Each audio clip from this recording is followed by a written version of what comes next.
Magagawa tayo ng ano. Ay, re-repaint natin tong door na to. Medyo bago pa pero gagawa ko na kulay na medyo okay. Pero nga chong, sana natin. Babaklasin ko pa yung ano nito, kulay. Kutsilyo lang pinapambaklas ko nito mga chong. Naganto ko lang yun, no?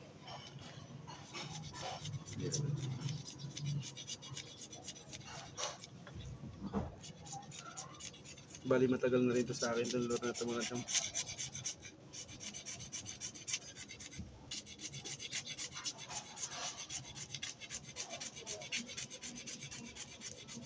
Papalitan na natin siya ng kulay. Kung mga siguro igagaya ko dun sa design na nagawa ko nung nakaraang araw.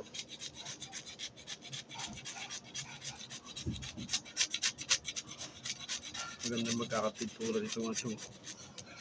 Medyo matigas yung kulay niya. Ayun mo na, pagkakapintura. Hindi katulad ng ano ng ibang lure na nire-repaint ko. Madaling mabaklas. Ito matibay. Okay, magalaw.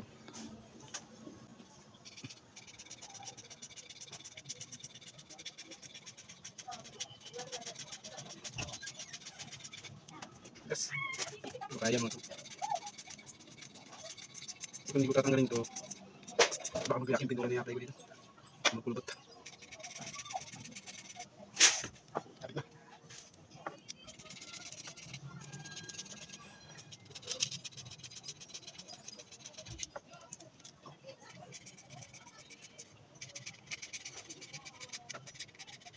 Yung matong update ko lang naman ng capsule. Kahit ito pintura mo na. Tapos na natin baklasin yung pintura niya. Ito na yung tsura niya. Okay na to. Ang iba, bali ang gagamit natin yung pinaka-primer niya itong kulay puti. Boost nilang mga itong gamit natin. Sa pag-repaint ko, boost nila. Ito lang mga itong. Apply lang itong puti.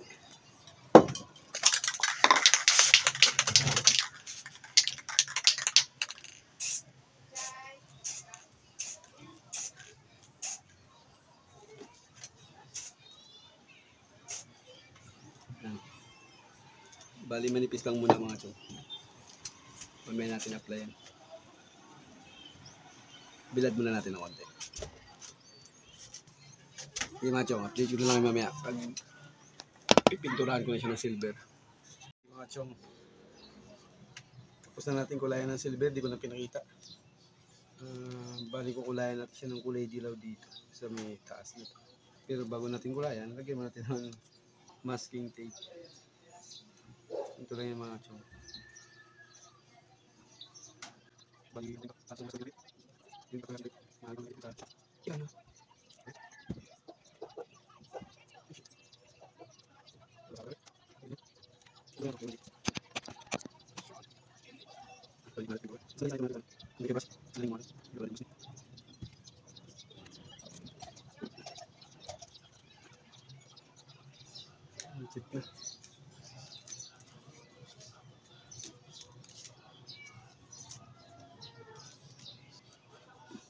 Medyo pahirapan na.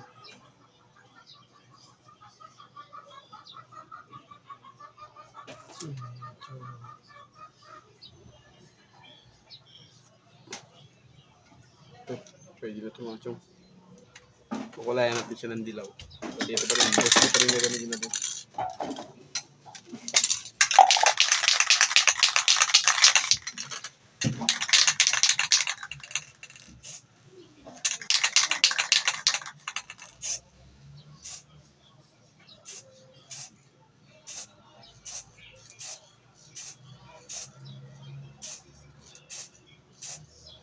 Bali binigla ko na mga chong. Ito na siya. Ito yun natin ng konti. Bago natin tanggalin yung tape. Pantay.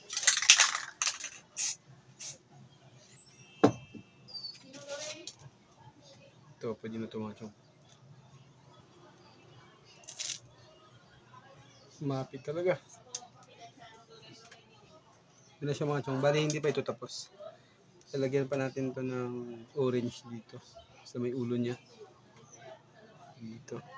Lalagyan natin ng orange yan. Ito malapit sa may mata niya. Tapos lalagyan natin ng dark dito. Para okay. Mas maganda sana mga chong kung may may palikpik. So naubusan ako na.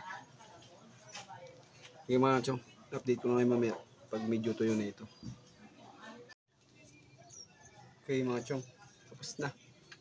Ito lang. Yung forma niya. Ayan. Yan yung gulay niya. Mas maganda sana kung may siya. Yung palikpik dito. So lang naubusan ako nun mga chong. Pero okay na rin to. Ito laban to kasi kahit sa malabo, kitang kita to eh. Dahil may dilaw siya. May pagka yellow green. Hanggang dito na lang mga chong.